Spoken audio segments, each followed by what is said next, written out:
Wa idza qila lahum, jika dikatakan kepada mereka, mereka itu siapa? Yang memiliki penyakit hati.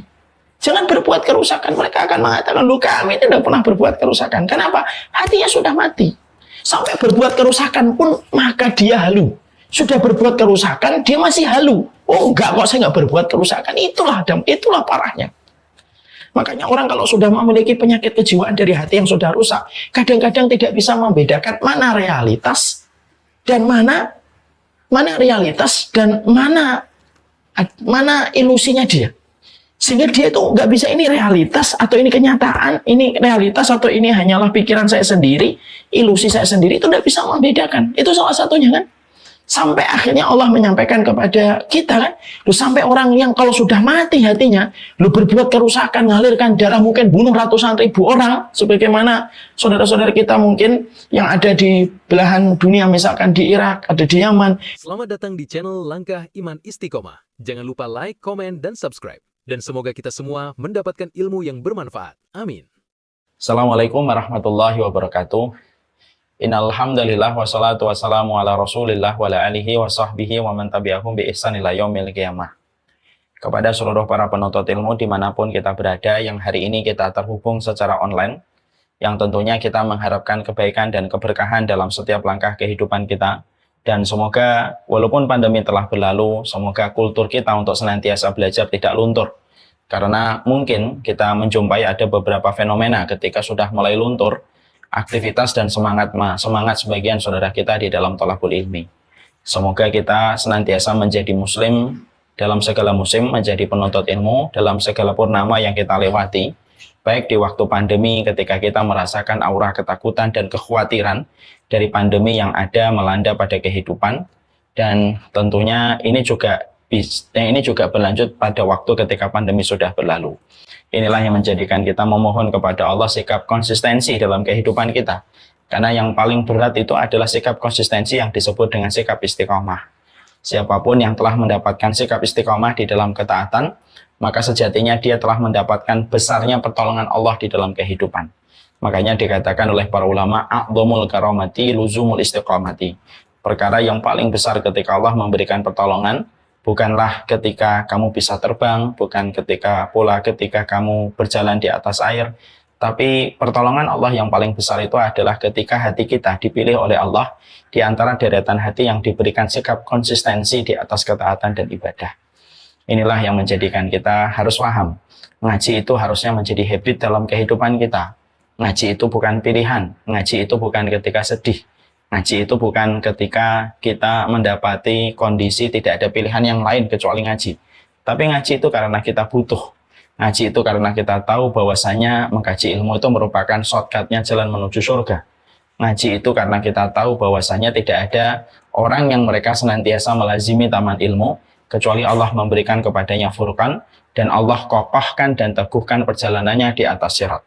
Makanya Ibnu Abdul Bar mengatakan siapapun yang ingin dikokohkan setiap langkah kakinya ketika berjalan di atas sirat, maka hendaklah dia melazimi taman-taman ilmu. Karena siapapun yang melazimi taman ilmu, maka sesungguhnya keberuntungan Allah anugerahkan kepadanya. Inilah yang menjadi harapan kita. Alhamdulillah, tentunya senantiasa kita bersyukur kepada Allah atas seluruh nikmat yang Allah berikan kepada kita, terutama nikmat-nikmat yang menambah kebaikan akhirat yang lebih baik. Ada orang yang diberikan kenikmatan materi, kenikmatan finansial, tetapi mereka tidak diberikan kenikmatan untuk kehidupan akhirat yang lebih baik. Maaf ya, Allah itu terkadang menghukum sebagian manusia dengan diberikan apapun yang dia inginkan dan apapun yang dia butuhkan. Sehingga akhirnya dia tidak tahu bahwasanya semua finansial dan material yang Allah berikan kepadanya itu bukan bentuk kebaikan, tetapi bentuk hukuman karena sikapnya yang selalu membantah kepada Allah. Makanya inilah yang kita khawatirkan, dan inilah yang menjadikan kita jangan hanya bersyukur ketika kita mendapatkan material dan finansial. Yang betul-betul sangat kita syukuri adalah ketika kita mendapatkan satu kenikmatan. Kenikmatan itu bermanfaat pada kehidupan di alam barzakh kita. Kenikmatan itu membawa kebaikan pada kehidupan kita di pengadilan Allah. Layaknya kita berkumpul di taman ilmu, ini kenikmatan besar. Tidak setiap muslim mereka diberikan kenikmatan duduk di taman ilmu, membuka telinganya untuk mendengarkan nasihat yang terbaik yang disampaikan Allah dan Rasulnya. diracik oleh para ulama di dalam kitabnya dan disampaikan oleh kami dengan penuh kekurangan walaupun. Tapi ini merupakan sebuah kenikmatan besar. Yang mana kenikmatan ini kalau kita berikan ini semata-mata karena Allah, maka ini yang akan menjadi cahaya dan penerang dalam kehidupan barzah kita. Dan tentunya menjadi sebuah kebaikan dalam kehidupan di pengadilan Allah. Karena amalan duduknya seseorang di taman ilmu itu memberatkan di dalam mizan kebaikan manusia itu di hadapan Allah. Semoga kita tidak terkena sebuah sindrom kesyukuran yang selalu diberikan oleh mereka kalangan materialisme. Karena sesungguhnya syukur itu ada dua. Syukur yang diberikan sama pecinta dunia dan syukur yang diberikan sama orang yang beriman kepada hari akhir. Orang yang bersyukur dari pecinta dunia, syukurnya itu memiliki syarat.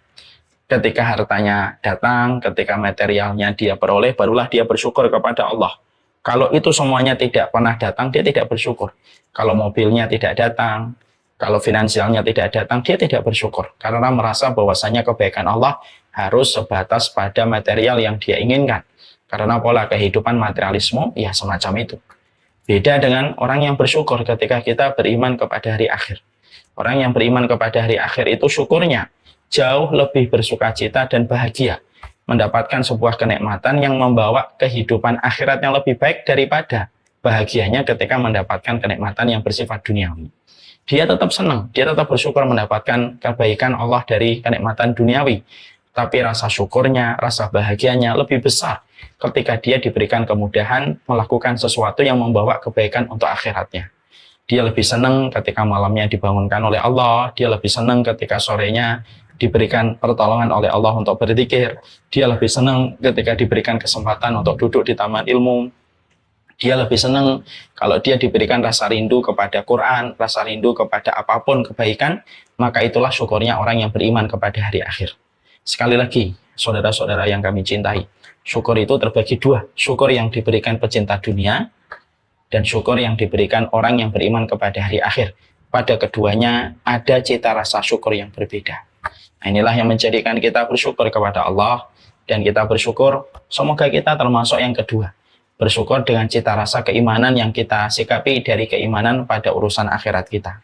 Inilah yang menjadikan kita bersyukur, dan semoga Allah selalu menolong kita dalam setiap kesyukuran kita kepadanya. Karena syukur kalau bukan karena pertolongan Allah, mustahil kita mampu bersyukur kalau bukan apa yang Allah berikan pada kehidupan kita.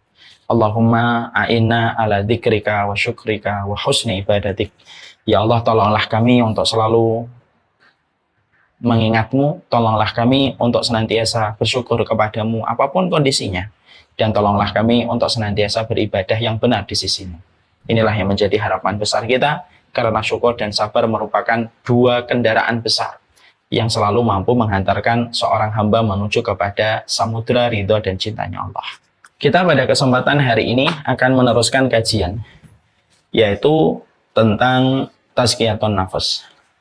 Tentunya kita paham betul yang menjadi sebuah basic latar belakang kenapa materi tazkiyatun nafas ini penting untuk kita kaji bersama. Pelan-pelan prosesnya kita kaji, karena kita harus paham why-nya mengapa kita harus mempelajari tazkiyatun nafas. Saya setiap pertemuan selalu saya selalu menyampaikan apa yang harus kita lakukan, apa yang harus kita kerjakan, ya, apa yang kita harus pahami ketika kita mempelajari tazkiyatun nafas. Tapi setidaknya saya ingin mengulang kembali salah satu why-nya. Kenapa kita mempelajari tazkiyatun nafas? Karena salah satu di antara jawaban yang bisa kita berikan kepada diri kita ketika kita bertanya why-nya apa sih kita harus belajar tazkiyatun nafas? Karena sesungguhnya belajar tazkiyatun nafas itu akan menjadikan kita mendapatkan afiat dalam kehidupan kita, dan tidak hanya mendapatkan kesehatan fisik. Kalau ada orang yang berkata, yang pernah kita dengarkan di waktu kecil, mens sana in corpore sano, bahwasanya pada diri yang kuat terdapat jiwa yang kuat, ternyata tidak betul. Hari ini kita menjumpai sebuah fenomena yang sangat miris. Berapa banyak orang memiliki fisik yang sehat tetapi memiliki kejiwaan yang menyimpang dengan berbagai macam penyakit turunan-turunan yang ada di penyakit kejiwaan. Hari ini kita sering dihebohkan dengan berbagai macam fenomena miris yang kita tidak membayangkan, tapi itu sejatinya terjadi. Ada seorang pembunuh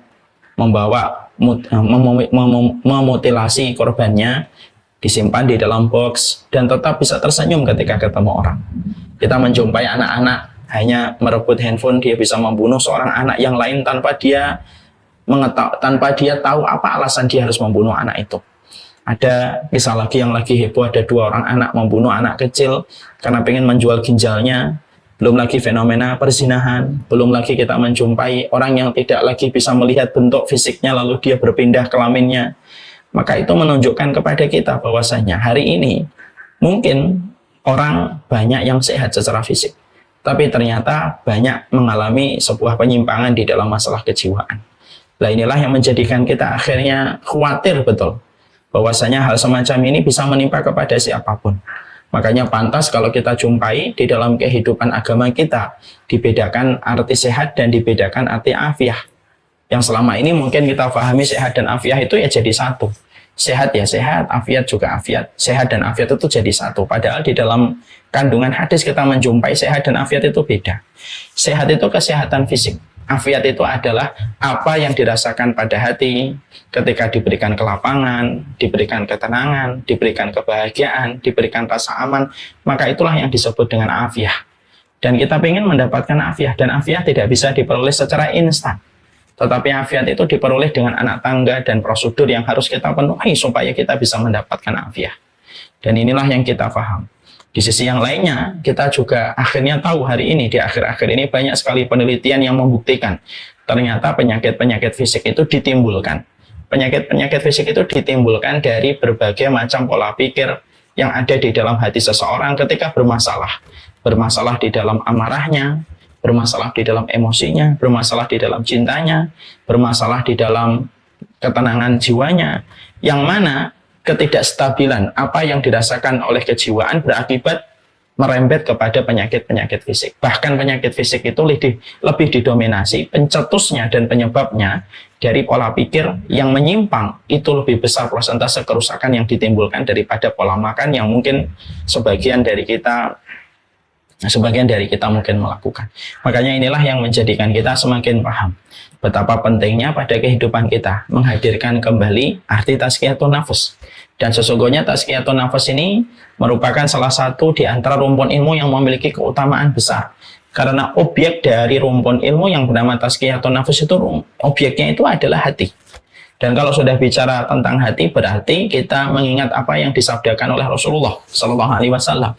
Ketika Nabi bersabda, ala inna fil jasadi mudghah, fa in saluhat salahatil a'mali kullaha, fa in fasadatil a'mal kullaha. Sesungguhnya di dalam tubuh kita ada sekerat daging. Kalau dia baik, seluruh yang lainnya amalnya itu akan menjadi baik. Kalau dia rusak, maka seluruh lainnya dan amalnya itu menjadi rusak. Ala wahya al-qalbu, dan itu adalah sekerat daging yang bernama hati. Berarti kalau kita membaca tentang hadis ini, berarti kita bisa memaknai bahwasanya kalau hatinya baik, maka yang lainnya pun baik. Jantungnya baik, livernya baik, lambungnya pun akan baik, otaknya pun akan baik kalau hatinya itu baik. Tetapi ketika hatinya tidak baik, maka jantungnya, livernya pun akan merasakan akibat yang tidak baik dari hati yang tidak baik. Dan itulah sejatinya kenapa di dalam Islam selalu memberikan perhatian yang sangat besar kepada hati. Karena poros kebaikan dan kerusakan manusia itu terletak pada hatinya. Itulah yang menjadikan kita akhirnya mengetahui bahwasanya di dalam Al-Quran porsi ayat yang membicarakan tentang hati dan kejiwaan itu jauh lebih banyak daripada ayat yang membicarakan tentang makanan dan minuman. Artinya, ya karena dominannya masalah kejiwaan, pikiran dan hati manusia di dalam poros kebaikan ataupun keburukan seorang manusia. Makanya akhirnya kita juga mendapatkan bagaimana setingkat Rasulullah Shallallahu Alaihi Wasallam, bagaimana Rasulullah Shallallahu Alaihi Wasallam, apa tindakan yang dilakukan Allah kepada baginda Nabi jauh sebelum beliau diutus menjadi seorang Nabi dan Rasul. Diturunkan malaikat Jibril, dibedah dadanya Rasulullah 2 kali, dan tidaklah dibedah dada Rasulullah kecuali dibersihkan hatinya, lalu dikembalikan pada tempatnya, dijahit kembali, lalu turun kembali yang kedua kalinya pun sama, sampai kelihatan bekas jahitannya oleh Anas bin Malik. Dan itu sudah menunjukkan betapa besarnya porsi masalah hati untuk selalu menjadi perhatian kita. Sampai Allah pun ketika melihat kepada baginda Nabi, maka tindakan yang dilakukan oleh Allah kepada Rasulullah itu salah satunya membersihkan hatinya baginda Nabi Sallallahu Alaihi Wasallam. Nah, inilah yang menjadikan akhirnya Kita masing-masing harus paham. Jangan remehkan apa yang ada pada hati kita. Karena sesungguhnya di sini poros kebaikan kita dan di sini merupakan poros keburukan kita. Kebaikan kita kebaikan kita dalam kehidupan, berkelakuan, dalam berucap, dalam berinteraksi tergantung pada hatinya. Sebagaimana kualitas kesehatan pun sama menyertai tentang itu. Sama pula sebaliknya siapapun di antara kita. Siapapun di antara kita harus paham apa yang bergejolak di dalam hati, maka akan mengakibatkan kerusakan pada kehidupannya, menyebabkan kerusakan pada kesehatannya, karena dampak yang ditimbulkan sangatlah besar ketika itu di dalam hati. Makanya saya pernah membaca sebuah tulisan yang katanya didasarkan dari sebuah penelitian. Penyakit jantung itu ada kaitannya dengan dendam, penyakit berat ini ada kaitannya dengan hati yang selalu iri dan lain sebagainya. Maka itu memberikan kepada kita, yaitu betapa besarnya hajat kita manusia hari ini terhadap masalah hati di dalam kehidupan. Inilah yang kita bahas. Sekarang setelah kita mengetahui kembali dan memantapkan unsur why-nya kita, kenapa kita mempelajari tazkiyatun nafas, sekarang mari kita masuk kepada pembahasan spesifik yang kita akan sampaikan pada kesempatan ini. Kemarin kita telah membahas bahwasannya hati itu terbagi menjadi 3. Ada hati yang sehat, ada hati yang sakit, ada hati yang mati.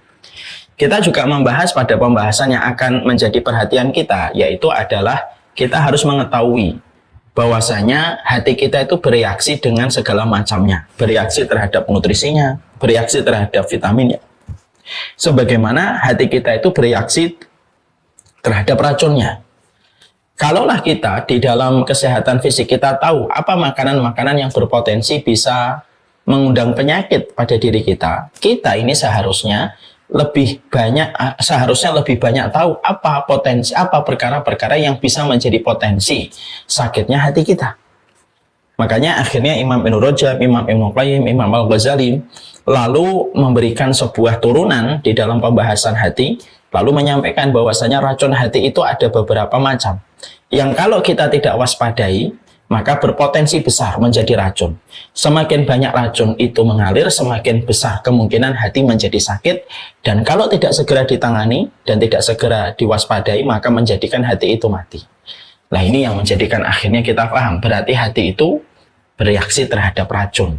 Dan racunnya hati tentunya berbeda dengan racunnya pada fisik. Racun pada fisik kelihatan kasat mata, sesuatu yang kita makan, kita konsumsi, itu racun pada fisik. Makanya ada sebuah ungkapan bagus. Ada orang terkadang mampu menghindari racun di dalam makanan supaya tidak merusak fisiknya, jasadnya. Tapi banyak manusia yang mereka tidak menyadari ketika mereka menjaga diri dari racun-racun makanan untuk menjaga tubuh mereka, tetapi mereka terus mendatangkan racun pada hatinya. Yang akhirnya terjadi adalah matinya hati sebelum matinya fisik. Orang yang paling buruk, kata para ulama, orang yang paling buruk itu adalah orang yang mati hatinya sebelum mati fisiknya. Maka kematian yang ditimpakan kepadanya itu kematian 2 kali. Mati dulu hatinya, sehingga tidak lagi merasakan peringatan, tidak lagi merasakan indahnya nasihat, tidak lagi merasakan indahnya untuk berjalan di atas ketaatan, tidak sama sekali bergetar dengan panggilan Allah, tidak sama sekali merasakan nikmatnya memenuhi sunnah Rasulullah. Itu matinya hati. Dan orang yang paling celaka itu adalah orang yang mati hatinya sebelum mati fisiknya. Karena apa? 2 kali mati. Matinya hati itu lebih parah daripada matinya fisik. Orang kalau mati secara fisik, selesai. Udah selesai. Dia tidak lagi bisa menimbulkan banyak kerugian. Dia tidak bisa menimbulkan banyak kerusakan kalau sudah mati fisiknya. Tapi kalau orang mati hatinya, maka sesungguhnya dia masih bisa melakukan kerusakan dan menyebabkan kematian, pembunuhan, pendarahan, semuanya. Ketika dia itu sudah mati hatinya, sebelum mati jasadnya. Makanya ini musibah. Makanya mari kita merenungkan di dalam surat Al-Baqarah. Di dalam surat Al-Baqarah ada satu ayat yang patut menjadi sebuah perenungan untuk kita. Ya, ayatnya mungkin kita insya Allah hafal. Yaitu adalah ketika kita membaca pada ayat yang ke-10 dan ayat yang ke-11. Pada surat Al-Baqarah kita membaca fi qulubihim maradun fazadahumullahu marada. Walahum 'adzabun alimun bima kanu yakdzibun. Ini ayat yang ke-10. Mari kita baca artinya. Di dalam hati manusia itu ada penyakit. Hatinya itu ada penyakit, ya. Fazadahumullahu marada. Lalu Allah menambahkan penyakit itu ketika penyakit yang ada di dalam hatinya itu dibiarkan, ditambahkan itu penyakitnya oleh Allah. Walahum 'adzabun alimun bima kanu yakdzibun, dan bagi mereka adab yang pedih terhadap apa yang mereka dustakan. Menariknya untuk kita jadikan sebuah perenungan. Menariknya ayat yang ke-10 ini menariknya ayat yang ke-10 ini datang setelahnya ayat yang ke-11. Mari kita coba bedah ayat yang ke-11. Karena ayat yang ke-11 ini tentunya kita harus paham. Ayat yang setelah menerangkan tentang hati itu menerangkan tentang apa ayat yang ke-11 ini namanya ilmu munasabat, yaitu korelasi antara satu ayat dengan ayat. Ayat yang ke-11 Allah sampaikan di dalam surat Al-Baqarah itu apa? Wa idza qila lahum la tufsidu fil ardi qalu innama nahnu muslihun ala innahum humul mufsiduna walakin la yash'urun. Ketika Allah baru saja menerangkan tentang ini loh orang di dalam hatinya ada penyakit dan Allah menambahkan penyakit untuk mereka dan bagi mereka adab yang pedih. Ayat yang ke-11 datang setelahnya itu apa? Ayat yang ke-11 datang setelahnya itu adalah jika dikatakan kepada mereka jangan berbuat kerusakan, mereka akan mengatakan kami ini berbuat kebaikan, tetapi mereka lah pembuat kerusakan tetapi mereka tidak menyadari. Apa yang kita dapatkan korelasinya? Munasabatnya apa? Korelasinya apa? Ternyata orang itu kalau sudah mati hatinya, bukan hanya berdampak buruk kepada kesehatan lu, sampai dunia dan bumi orang yang di dalamnya pun akan mengalami kerusakan disebabkan perilaku orang yang mati hatinya. Orang yang mati hatinya. Jadi kerusakan yang ada di atas muka bumi ini, pelakunya itu selalu orang yang memiliki penyakit di dalam hatinya. Orang yang selalu memiliki penyakit di dalam hatinya itulah yang menyebabkan kerusakan. Mereka akan berbuat kerusakan dan saking mati hatinya, kalau ada satu suara diarahkan kepada mereka, jangan berbuat kerusakan. Mereka dengan pede akan menobatkan dirinya. Kami ini kaum yang membuat perbaikan, walaupun mereka berbuat kerusakan. Ya. Walaupun mereka itu berbuat kerusakan di mana-mana, mengalirkan darah, merusak apapun, membumi, hanguskan dunia ini, mereka tidak merasa. Membunuh ratusan ribu orang pun juga masih ketawa-ketawa. Ya. Makanya Allah menempatkan ayat yang ke-10, diletakkan setelahnya ayat yang ke-11. Wa idza qila lahum, jika dikatakan kepada mereka, mereka itu siapa? Yang memiliki penyakit hati. Jangan berbuat kerusakan. Mereka akan mengatakan, lu kami tidak pernah berbuat kerusakan. Kenapa? Hatinya sudah mati. Sampai berbuat kerusakan pun, maka dia halu. Sudah berbuat kerusakan, dia masih halu. Oh enggak kok, saya enggak berbuat kerusakan. Itulah parahnya. Makanya orang kalau sudah memiliki penyakit kejiwaan dari hati yang sudah rusak, kadang-kadang tidak bisa membedakan mana realitas dan mana realitas dan mana ilusinya dia. Sehingga dia itu nggak bisa ini realitas atau ini kenyataan, ini realitas atau ini hanyalah pikiran saya sendiri, ilusi saya sendiri, itu nggak bisa membedakan. Itu salah satunya kan. Sampai akhirnya Allah menyampaikan kepada kita kan, lu sampai orang yang kalau sudah mati hatinya, lu berbuat kerusakan, mengalirkan darah, mungkin bunuh ratusan ribu orang, sebagaimana saudara-saudara kita mungkin yang ada di belahan dunia, misalkan di Irak, ada di Yaman, dibunuh sama seseorang gitu. Lalu akhirnya orang yang membunuh itu tidak pernah merasa bahwasanya itu berbuat kerusakan. Mereka merasa apa? Oh, kami itu berbuat perbaikan. Itu yang kita khawatirkan. Makanya akhirnya hari ini kita menjumpai banyak tindakan dan fenomena miris yang kita jumpai di dalam kehidupan bermasyarakat hari ini. Dengan berbagai macam gejala yang membuat kita sedih, sekaligus pula membuat kita terkuras energi kita gitu ya. Dan kita itu ternyata mendapati, Masya Allah, itu selalu ada kaitannya dengan masalah hati. Sehingga akhirnya ada orang yang playing victim, dia sudah bersalah, tapi bisa menggugat orang yang dia yang salah. Dia mungkin yang melakukan pelanggaran, tapi dia bisa menggugat sama orang lain. Itu akan terus ada. Dan ini merupakan sebuah realita. Hari ini kita berada pada zaman itu. Makanya, inilah yang menjadikan kita semakin paham betapa mengerikannya masalah kondisi hati kalau kita biarkan. Cukuplah perkataan yang disampaikan ulama mengingatkan saya, mengingatkan antum semuanya. Yang kita dapatkan apa? Kematian hati sebelum kematian fisik. kematian hati sebelum kematian fisik itu merupakan sesuatu yang paling besar di dalam kehinaan. Karena matinya fisik itu lebih baik daripada matinya hati. Kata para ulama, matinya fisik lebih baik daripada matinya hati. Orang kalau sudah mati fisiknya, mati jasadnya, sudah selesai. Selesai. Dia tidak akan berbuat apapun lagi. Tapi kalau ada orang yang mati hatinya, tapi tidak mati fisiknya, dia akan terus membuat keonaran, kerusakan, pertumpahan, dan berbagai macam hal. Disebabkan kondisi hatinya yang mati. Nah, itulah yang menjadikan kita harus paham. Lalu setelah kita memahami bahwasanya kita dituntut, karena kita merupakan owner ya, kita ini kan owner. Kita merupakan owner dari, kita ini merupakan owner dari hati kita. Karena kita adalah owner dari hati yang kita miliki, itulah yang menjadikan kita dituntut untuk paham. Apa itu perkara, apa itu yang bisa menjadi racun bagi hati kita.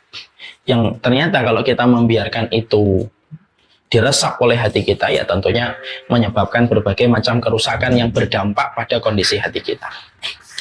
Maka kata Imam Ibnu Qayyim, kata Imam Al-Ghazali, kata Imam Ibnu Rajab, maka setidaknya racun hati itu ada 4. Sebelum kita membahas itu, tentunya Abdullah bin Mubarak patut kita renungkan perkataan beliau. Ra'aitud dunuba tumitul qalba wa qad yurisud dhulla idmanuha wa tarkud dunubi hayatul qalbi wa khairul li nafsika isyanuha. Abdullah bin Mubarak sudah memberikan sebuah hikmah yang karena Abdullah bin Mubarak ini ulama besar setelah masa para sahabat. Abdullah bin Mubarak mengatakan, aku melihat dosa itu mematikan hati, membiasakannya mengakibatkan kehinaan, meninggalkannya adalah kehidupan hati. Artinya meninggalkan racun-racun hati itu adalah kehidupan hati, dan selalu menjauhi itu adalah perkara terbaik yang kita lakukan di dalam kehidupan. Makanya inilah yang menjadikan kita harus memahami racun hati itu ada 4. Yang pertama yang sudah kita bahas adalah banyak bicara. Tentunya kita harus paham ya, bicara itu perkara mubah. Tapi yang disorot pada pembahasan masalah tazkiyatun nafas ini bukan bicaranya, karena memang pembicaraan itu perkara mubah. Yang tentunya bisa menjadi warisan racun bagi hati kita itu kalau orang sudah memiliki sifat banyak bicara dalam setiap perkara. Ini sudah kita bahas sebenarnya, saya ingatkan kembali. Makanya maaf ya, tidak setiap perkara itu harus kita komentari, dan tidak setiap perkara itu harus kita bicarakan. Karena ketika kadar kita diberikan oleh Allah jatah untuk bicara kalau sudah berlebihan, maka setiap untaian kata dan kalimat yang keluar dari lisan kita, maka akhirnya kembali kepada kita, bergaung kembali kepada hati kita, dan menjadi beban untuk hati kita. Tanpa kita sadar. Setiap kata yang kita keluarkan membebani hati kita. Karena hati itu selalu memikirkan setiap kata yang dilemparkan oleh manusia ketika bicara. Hati itu merasakan bebannya. Beban itu semakin berat, dan akhirnya takaran ketika sudah berlebihan menjadi racun. Dan itulah yang akhirnya menjadikan seseorang itu mendapatkan berbagai hal yang tidak baik pada hatinya dan perilakunya. Terkadang disebabkan dari sebuah perkara yang dianggap mubah tetapi tidak sadar dia sudah berlebihan, yaitu adalah banyak bicara. Jadi banyak bicara itu merupakan salah satu perkara yang ternyata berpotensi besar membebani hati. Dan hati itu akan terbebani, dan ketika terbebani menjadi racun yang mengakibatkan sakit karena kelelahan dan keletihan, dan akhirnya berpotensi untuk merusak hatinya, mengakibatkan kemungkinan mati bagi hati tersebut. Kemarin saya sudah menyampaikan kan sebuah permisalan yang sederhana.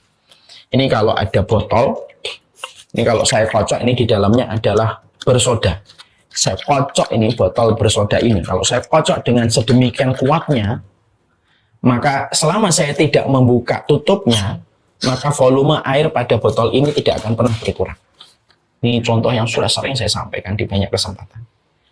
Tapi beda kalau saya mengocok botol bersoda ini, air bersoda ini, lalu saya buka tutupnya, maka air yang ada di dalam botol ini akan keluar berhamburan dan mengurangi volume pada botol ini setelah dibuka botolnya, tutupnya. Tutup botol ini adalah perumpamaan dari mulut kita. Air yang ada di dalam botol ini, air yang ada pada botol ini merupakan perumpamaan kualitas diri kita. dan omongan kita sebenarnya. Makanya Masya Allah, ketika ada seseorang sudah dalam kondisi banyak bicara, maka sesungguhnya kualitas dirinya itu akan banyak berkurang. Tetapi ketika seseorang itu menahan dirinya dan tidak setiap perkara harus dikomentari, maka pada saat itulah dia telah menjaga kualitas dirinya ketika tidak setiap perkara itu harus dibicarakan. Berapa banyak kita sering menjumpai ada orang yang kita kenal dari kejauhan, rusak kehidupannya disebabkan karena 1, 2, 3 omongan yang pernah dia ucapkan. Kita juga pernah menjumpai ada orang yang akhirnya berakhir tragis di penjara hanya gara-gara tulisan yang dia turunkan di sebuah sosial media. Dan akhirnya menanggung akibatnya itu banyak. Maka itu yang bisa menjadi salah satu perenungan untuk kita. Makanya kita sebagai seorang mukmin ketika kita memiliki hati kita, karena kamu honor dan saya honor dari hati kita, maka kita dituntut tidak setiap perkara itu harus dibicarakan dan tidak setiap perkara itu harus diomongkan. Dan kita tidak harus hadir dalam setiap perkara dan lalu berbicara dan memberikan reaksi. Kita ini tidak dituntut available all the time. Kita ini tidak dituntut untuk ada dalam setiap waktu. Enggak, kita nggak dituntut untuk kayak gitu. Makanya cukuplah bagi kita terkadang harus memikirkan kenapa dijadikan mulut itu 1, dijadikan telinga 2. Supaya kamu banyak mendengar daripada kamu banyak bicara. Ya? Karena itulah sejatinya kehidupan seorang mukmin. Bicara boleh, terutama dalam hajat-hajat tertentu.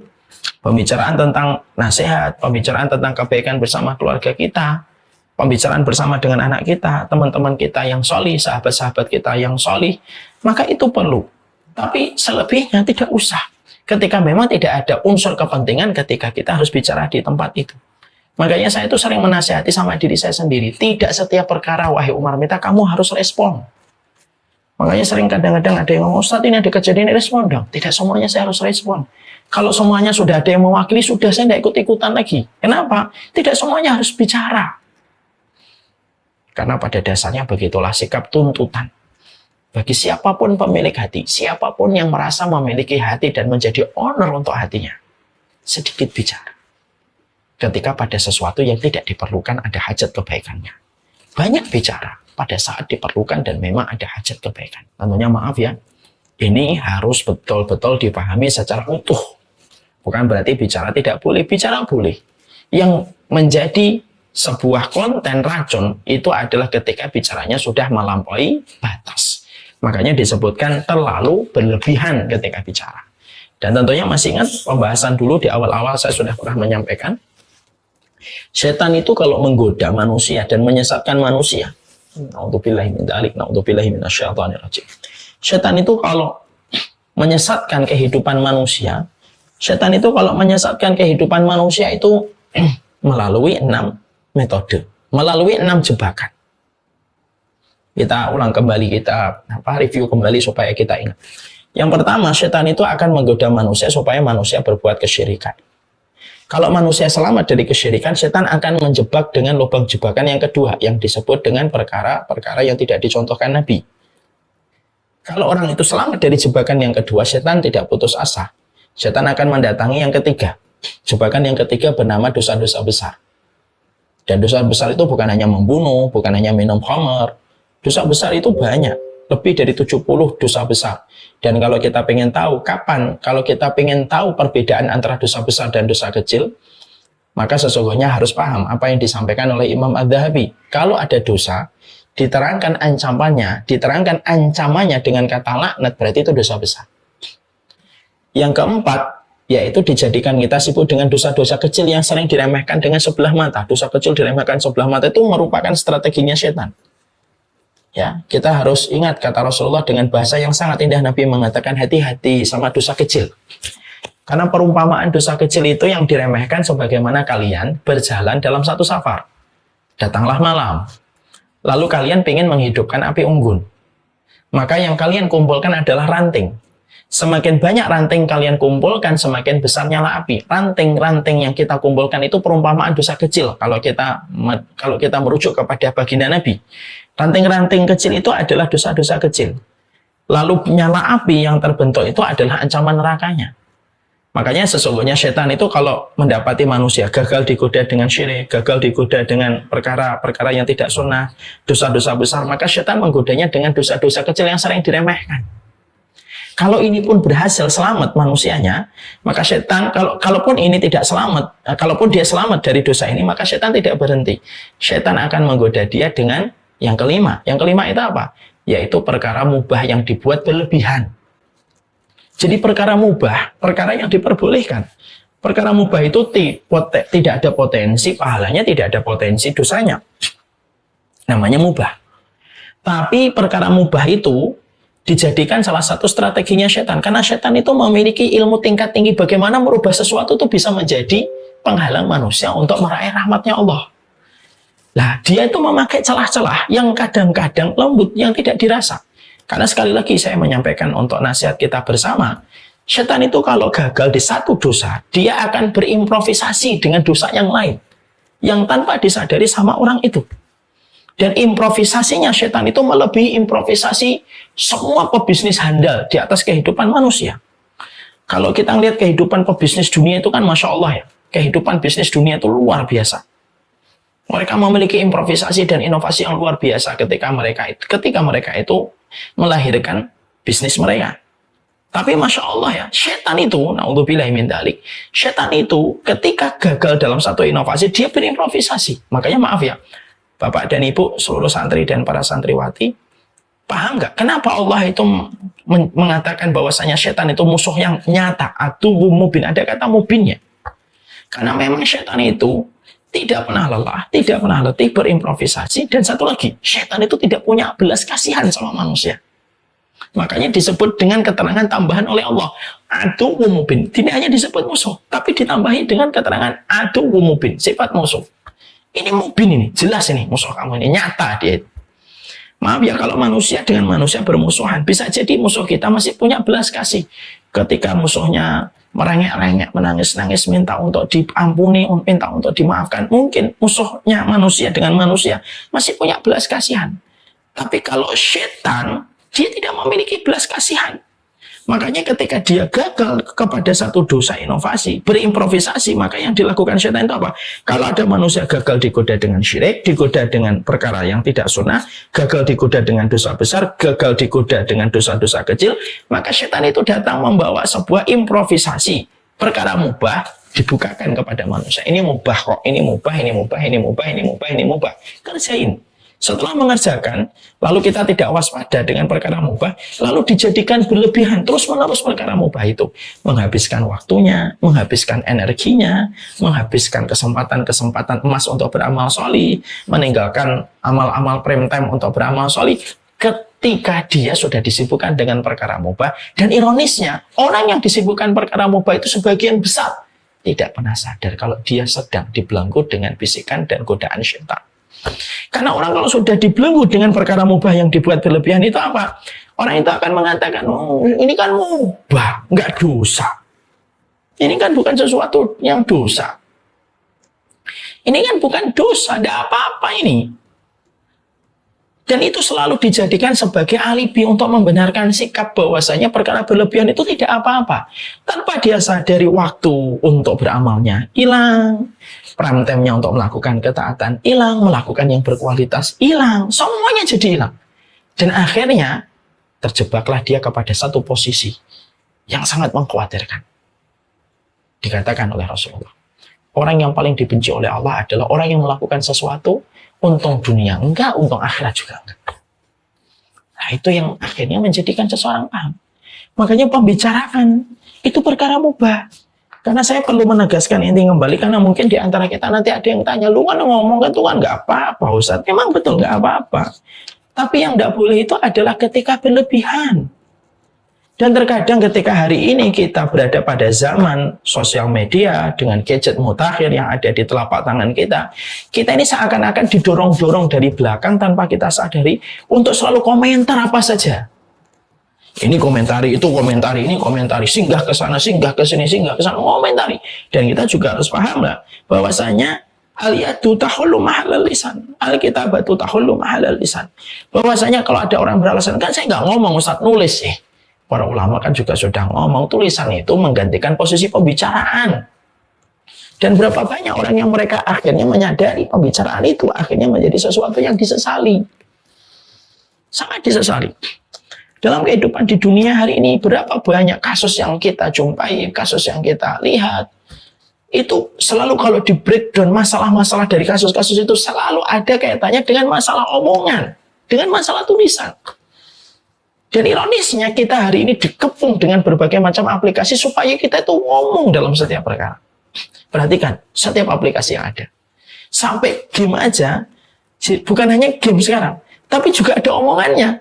Keluarlah kata sumpah serapah yang harus diperdengarkan ke banyak orang. Lalu sampai game pun disusupi dengan sebuah program bisa ngomong, terorganisir dengan member yang lain atau player yang lain untuk bisa bicara. Semuanya seakan-akan mengarah kepada manusia. Ngomong, tulis, komen. Terus-terusan. Dan akhirnya tanpa disadari itu, efek damage-nya, kerusakannya dari satu pembicaraan. Para ulama ngomong, tidaklah orang banyak bicara. Yang lelah itu bukan mulut. Yang lelah itu hati. Hatinya lelah, berdenyut dalam setiap perkataan yang keluar dia. Harus memikirkan perkataan itu bagaimana. Setiap omongan lagi dipikir lagi, setiap omongan lagi dipikir lagi, setiap dia ngomong dipikir lagi. Tanpa disadari bahwasanya itu sudah menjadi rongsokan dalam kehidupan kita dan menjadi racun yang menjalar kepada hati kita. Ya. Nah, ini yang menjadikan akhirnya kita memahami betul. Kita ini tidak selalu dituntut untuk banyak ngomong. Dan kita tidak selalu dituntut untuk bisa berkomentar dalam setiap perkara. Ya. Makanya dengan mengistirahatkan lisan, mengistirahatkan mata, mengistirahatkan perut itu salah satu tanda kebaikan. Makanya maaf ya, dokter aja masalah makanan. Makanan kan mubah. Nanti kita akan bicara pada poin yang kedua. Racunnya hati yang kedua itu apa? Di situ saja kita menjumpai ya, kita mendapati ya bahwasanya setiap nasihat para dokter untuk memberikan nasihat kesehatan kepada orang itu selalu salah satunya apa? Kurangi makan. Karena beban yang dirasakan oleh tubuh ketika harus mengunyah setiap waktu itu terlalu berat. Kurangi makan ketika malam. Lu malam aja ada sebuah arahan medis. Kalau malam nggak usah makan. Minum aja. Supaya organ tubuhnya istirahat. Sama ini. Berarti sama pula dalam konteks poin yang kita sedang bahas. Bicara itu, hati itu terus merasakan dampaknya. Makanya kalau kita ngomong terus itu, ya dampaknya besar itu. Hatinya jadi lelah betul. Kayak organ tubuh pencernaan yang terus memompa untuk menggiling makanan. Tidak pernah berhenti. Dan akhirnya menjadi berbagai macam keletihan yang berakibat kepada kerusakan pada kesehatan. Intinya ya kita menegaskan kembali di sini. Inti betul yang kita pelajari hari ini. Mari kita didik lisan kita. Untuk tidak semuanya harus berkomentar. Tidak semuanya harus diomongkan. Kadang-kadang kamu menemukan kekecewaan apapun dengan istrimu, mungkin curhat sama Allah lebih baik daripada kamu menceritakan kepada orang yang tidak akan kamu sadari kemana omongan itu akan terus berjalan. Kamu lagi kecewa dengan suamimu, enggak usah ngomong di media sosial, curhatlah sama Allah, ngobrol sama Allah. Sebaik-baik pembicaraan itu pembicaraan dengan Allah ketika berdialog dari hati kita, merasakan kehadiran Allah Subhanahu wa Ta'ala. Semoga Allah merahmati kita. Dan inilah mempertegas dulu karena memang sudah lama kita tidak kajian. Jadi saya mempertegas kembali dulu. Komitmen seorang mukmin itu adalah tidak semua harus kamu komentari dan tidak semua itu harus kamu sampaikan. Insya Allah pertemuan berikutnya baru akan kita tambahi banyak makan. Saya pertegas tadi karena menjaga pembicaraan itu termasuk salah satu hal cukup urgen dalam kehidupan kita. Ini yang dapat saya sampaikan dalam pertemuan hari ini. Sebelum saya menyerahkan majelis ini kepada Akhi Thoriq, saya mengingatkan kepada seluruh yang hadir di sini. Kami dengan salah satu program keilmuan yang kami andalkan yaitu adalah Samila Series. Samila Series kami yang ketujuh akan mengambil sebuah tema yang cukup menarik, yang tentunya agak berbeda dengan tema-tema sebelumnya, yaitu adalah make peace with yourself, berdamai pada diri, pada ruang dan pada ruang bilik hati kita. Maka materi ini kami ambil dalam materi Samila Series kami karena kami menjumpai banyak sekali problematika yang ada di antara para penuntut ilmu dan jamaah yang mungkin selama ini berkomunikasi dengan kami ternyata berkaitan dengan apa yang ada di dalam hatinya dan jiwanya. ada yang memiliki hutang pengasuhan, ada yang mungkin tidak terselesaikan dendamnya, dan lain sebagainya. Dan menjadikan kami akhirnya ingin untuk menyampaikan materi tentang masalah ini. Hari ini kalau tidak salah sudah hampir 1.400 yang sudah mendaftar, maka silahkan bergabung. Mari kita bareng-bareng mencoba menelisik kepada diri kita. Perjalanan terjauh kita adalah perjalanan untuk mengenali diri kita sendiri. Perjalanan terjauh kita itu bukan ke bulan, bukan ke Mars, bukan ke dasar samudra, tapi perjalanan terjauh kita itu mengenali kepada diri kita sendiri. Wa fi anfusikum afala tubsirun. Di dalam dirimu, apakah kamu tidak pernah memperhatikan? Nah, itulah yang akan kita ambil.